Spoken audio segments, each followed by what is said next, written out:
1885 से 1951 तक भारत के कुछ प्रमुख आंदोलन के बारे में डिस्कस करेंगे। तो सबसे प्रथम भारतीय राष्ट्रीय कांग्रेस की स्थापना 28 दिसंबर 1885 में एलन ऑक्टेवियन ह्यूम के नेतृत्व में स्कॉटलैंड किया गया था। ये स्कॉटलैंड के निवासी थे। राष्ट्रीय कांग्रेस की स्थापना सुरक्षा हेतु बनाया गया था, वो भी अंग्रेजी सरकार के लिए सुरक्षा हेतु बनाया गया था। लेकिन एलन ऑक्टेवियन ह्यूम असैन्य अधिकारी थे। ये हर्मिट ऑफ शिमला के संत कहे जाते थे। तो ये पहली बार बम्बई में इसकी अध्यक्षता हुई थी। स्थान था गोकुल धाम तेजपाल संस्कृत विद्यालय, और इस समय लॉर्ड डफरिन यहाँ के वायसराय थे। दादा भाई नरोजी इसका नाम राष्ट्रीय कांग्रेस किए थे। उसके पहले भारतीय राष्ट्रीय संघ के नाम से इस पार्टी को जाना जाता था। तो पहली बार सबसे ज़्यादा बार भारतीय अध्यक्षता किए थे दादा भाई नरोजी। ये 3 बार अध्यक्षता किए थे। तो कब कब किए थे? एक बार 1886 कलकत्ता अधिवेशन में किए थे। फिर 1906 कलकत्ता अधिवेशन में फिर से किए थे। 1906 में स्वराज की मांग हुई थी। सबसे पहली बार इसकी अध्यक्षता व्योमेश चंद्र बनर्जी किए थे 78 लोगों के साथ। और सबसे पहले मुस्लिम अध्यक्ष बने थे बदरुद्दीन तैयब जी 1887 में। ये बने थे मद्रास अधिवेशन में। उसके बाद पहले अंग्रेज 1888 में जॉर्ज यूल बने थे। और सबसे ज़्यादा बार अध्यक्षता कांग्रेस की 1889 में विलियम बेडरबन द्वारा किया गया था। और पहली महिला जो थी इस समय आयरलैंड की एनी बेसेंट, ये पहली महिला कांग्रेस अध्यक्षता की थी, जो भारतीय के होम रूल आंदोलन में भी बहुत सपोर्ट की थी। और पहली भारतीय महिला 1925 कानपुर अधिवेशन में सरोजनी नायडू द्वारा किया गया था। उसके बाद अगर देखें तो 1923 में दिल्ली के अधिवेशन में अबुल कलाम आज़ाद ये शिक्षा मंत्री थे। और ये सबसे युवा नेता, मतलब सबसे युवा थे जो अध्यक्षता किए थे। कर्नाटक के बेलगाम में महात्मा गांधी 1924 में इसकी अध्यक्षता किए थे। तो ये कांग्रेस की स्थापना और अध्यक्षता के बारे में हो गया। इस समय तो 1885 से लेकर 1905 के समय तक, जब तक ये अधिवेशन होता रहा है, उस समय के अधिवेशन को बाल गंगाधर तिलक जी ने भिक्षा का समय कहा गया था। तो राष्ट्रीय आंदोलन करने हेतु बंग भंग आंदोलन 1905 में शुरू किया गया था। आंदोलन करजन द्वारा लगाया गया था। 1906 में मुस्लिम लीग की स्थापना की गई थी। और उसी समय हिंदू महासभा का भी स्थापना हुआ था। उद्देश्य था कि अंग्रेज़ों के लिए बढ़िया प्रशासन, ये अंग्रेज़ों का उद्देश्य था। और भारतीयों के बीच फूट डालना, अंग्रेज हरदम से ये किए हैं कि भारतीयों के बीच फूट डालना। तो इस समय जो नरम दल गरम दल के बदले प्रभाव बंगाल विभाजन 1905 में विभाजित हुआ था। ये 2 भागों में विभाजित हुआ था। तो पहला भाग था कि हिंदू और दूसरा भाग था मुस्लिम। तो बहिष्कार आंदोलन 1905 में बहिष्कार आंदोलन शुरू किया गया था। तो बंग भंग के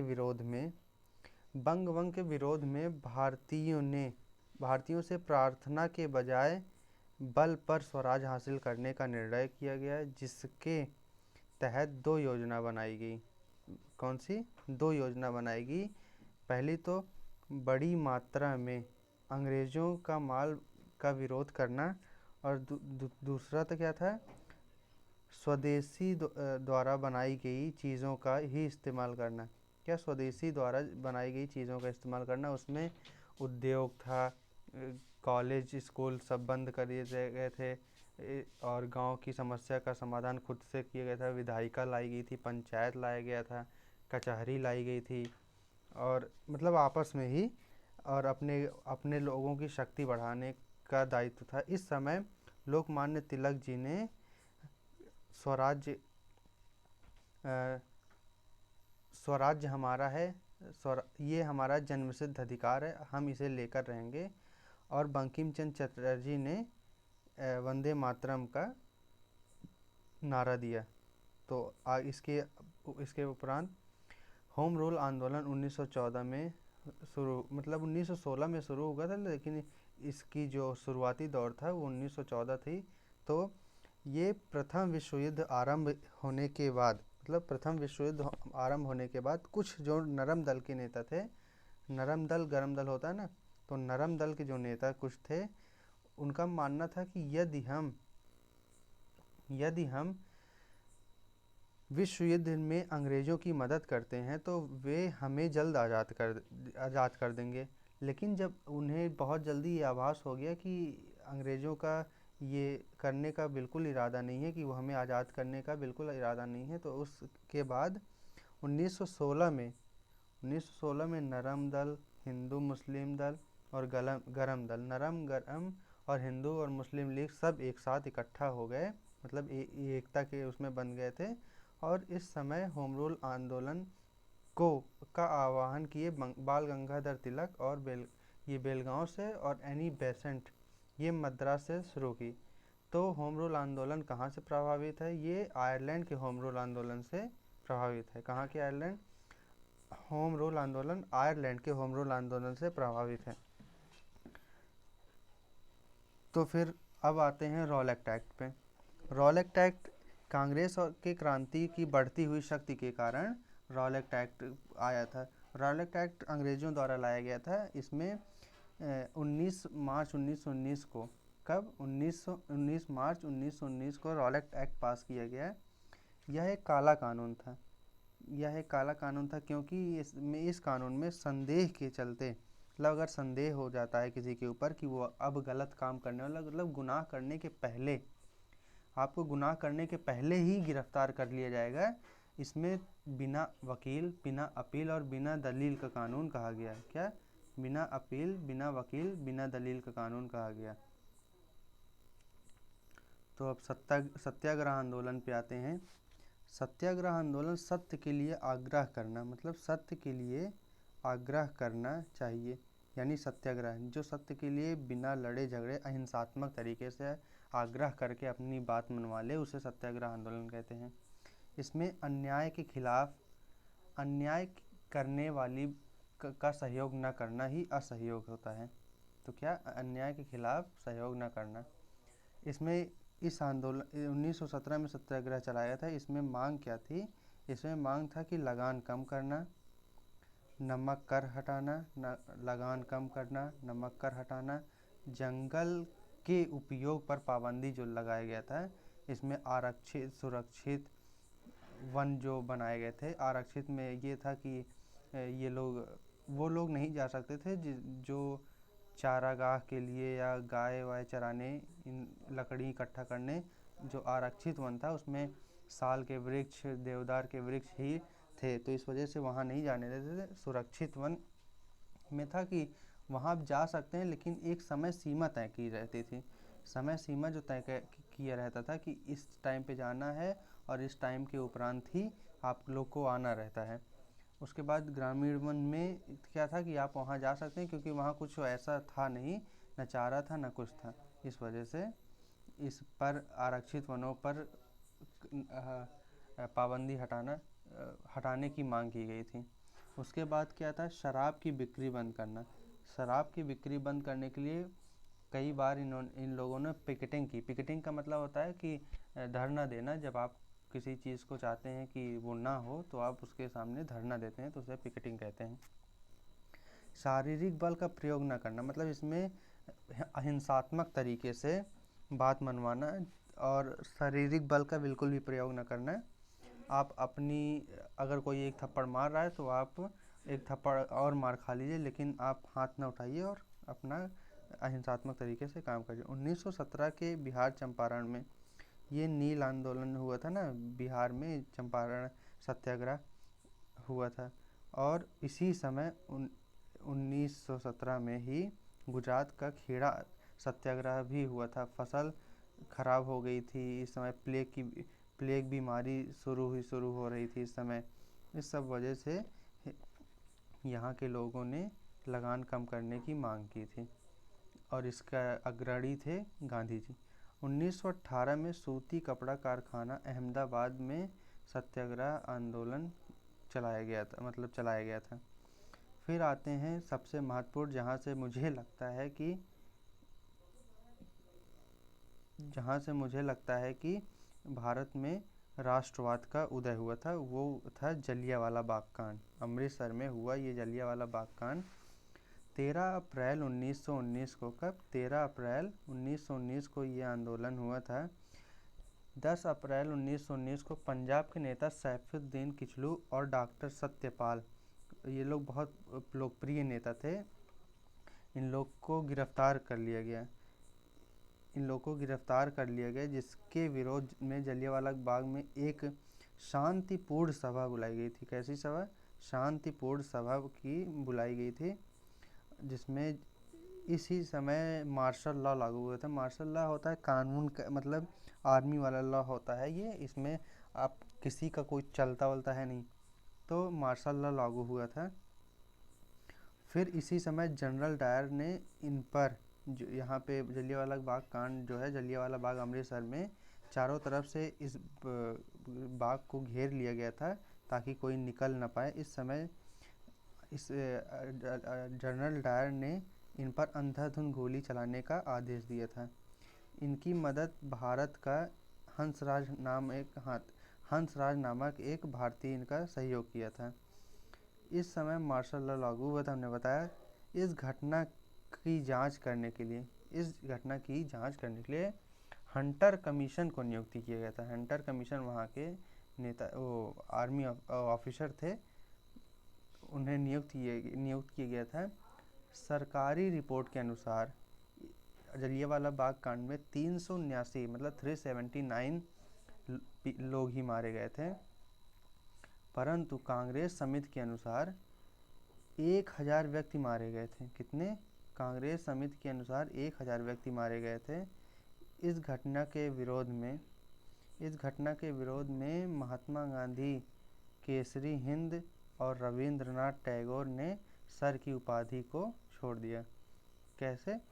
इस घटना के विरोध में महात्मा गांधी, केसरी हिंद और रविंद्रनाथ टैगोर अपने सर की उपाधि को छोड़ दिए, जो इन लोगों को अंग्रेजों द्वारा ही दिया गया था। तो इसके बाद आते हैं असहयोग आंदोलन 1920 से 1922। असहयोग आंदोलन का सीधा मतलब था सहयोग न करना। इसमें अन्यायी अंग्रेज जो शासन का सहयोग न करना था। 1920 में कांग्रेस में नागपुर अधिवेशन में असहयोग आंदोलन हुआ था। 1920 में कांग्रेस के नागपुर अधिवेशन में हुआ था, जिसकी अध्यक्षता कर रहे थे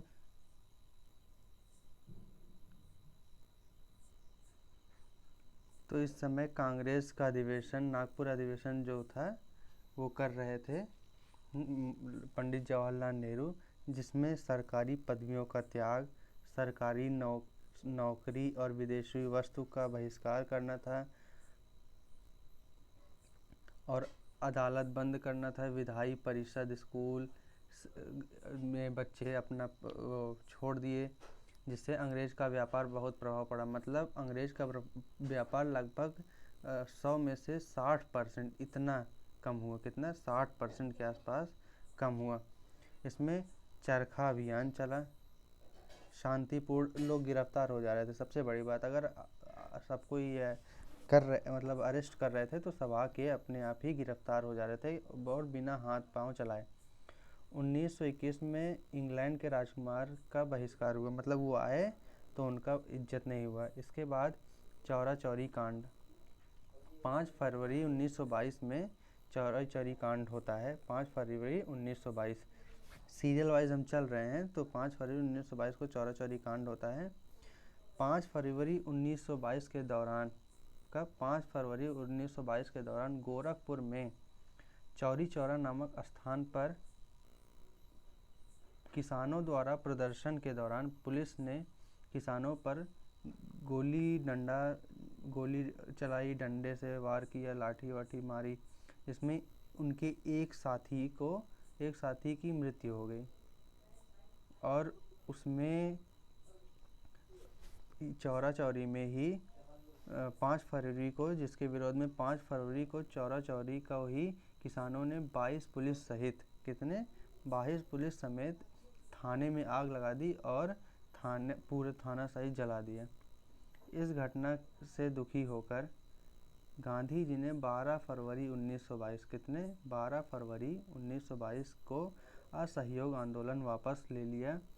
उनका मानना था कि किसी भी उद्देश्य को अपनाए गए तरीके भी महत्वपूर्ण हैं। अगर हम देखें तो गौतम बुद्ध को और बिहारी को, ये लोग को देखें, तो महावीर जी को देखें, इन लोग को देखें तो हम समझ सकते हैं कि इन लोग को आज सब इसलिए मानते हैं क्योंकि ये लोग अपनी कही बातों को भी उतना ही मानते थे कि जितना, जैसे कोई दूसरा हमें कोई बात कहता है और हम मानते हैं उस हिसाब से, तभी उनकी कही गई बातों को आज भी सब मानते हैं। तो 10 मार्च 1922 आंदोलन ये बोले कि किसी भी उद्देश्य का अपनाए गए तरीके भी महत्वपूर्ण होते हैं। तो इसके एक महीने बाद 10 मार्च 1922 को गांधी जी को गिरफ्तार कर लिया गया और 6 वर्षों की सज़ा सुनाई गई। कितनी? 6 वर्षों की सज़ा सुनाई गई। इसी दौरान 6 वर्षों की सज़ा सुनाई गई, लेकिन इसके बाद पूरे देश में राष्ट्रवाद का उद्भव हुआ और बहुत सारे लोगों ने क्रांति शुरू कर दी। इसके बाद क्या आता है? काकोरी कांड। काकोरी कांड 9 अगस्त 1925 में आता है।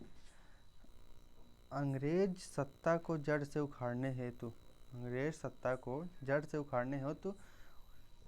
1924 को हिंदुस्तान रिपब्लिक एसोसिएशन का गठन किया गया। इसमें शामिल थे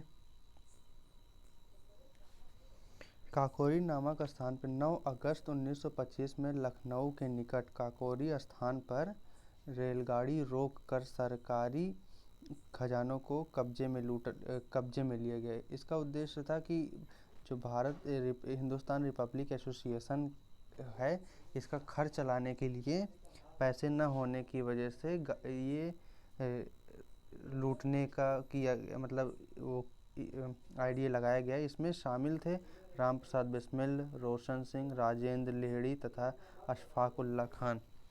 तो कौन कौन शामिल थे? राम प्रसाद बिस्मिल, रोशन सिंह, राजेंद्र लाहिड़ी, अशफाक उल्लाह खान। इतने लोग को तो फांसी दी गई थी और 17 लोग को, इनके अलावा 17 लोग को अंडमान भेज दिया गया और आजीवन कारावास की सज़ा सुनाई गई। इसमें शामिल चंद्रशेखर आज़ाद फरार हो गए। कौन? चंद्रशेखर आज़ाद फरार हो गए। इसके बाद लाहौर कांड होता है जो 8 अप्रैल 1929 को होता है। भगत सिंह और राजगुरु साइमन कमीशन के विरोध में 1928 में लाला लाजपत राय को लाठी से चोट मारने वाले उच्च पुलिस अधिकारी सैंडर्स की हत्या कर दी। किसने? भगत सिंह और राजगुरु ने साइमन कमीशन के विरोध करने वाले लाला लाजपत राय को लाठी से चोट मारने वाले सैंडर्स, कौन? वहाँ के अधिकारी सैंडर्स की हत्या कर दी। और सरकारी नीति के विरोध में 8 अप्रैल 1929 को भगत सिंह और बटुकेश्वर दत्त में केंद्रीय विधानसभा में बम फेंका। क्या? केंद्रीय विधानसभा में बम फेंका। बम से नुकसान तो नहीं हुआ और इस वजह से वो दोनों वहाँ से भागे भी नहीं, मतलब नुकसान नहीं हुआ तो वो लोग वहाँ से भागे भी नहीं और पुलिस ने उन्हें गिरफ्तार कर लिया। भगत सिंह और उनके साथियों पर सैंडर्स हत्याकांड से संबंधित मुकदमा चलाया गया। तो 7 अक्टूबर